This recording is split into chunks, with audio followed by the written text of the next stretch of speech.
63,1 poprvé. Klop.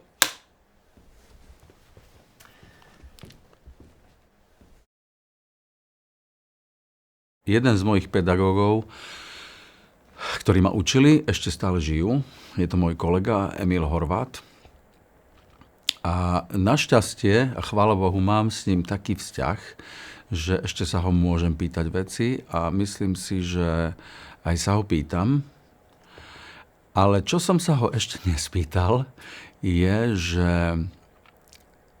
či vo svojej profesionálnej kariére oľutoval niečo,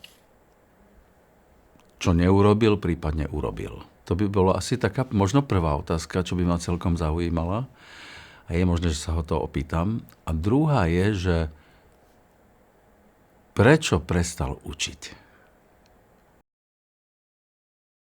Že či si vedia v budúcnosti predstaviť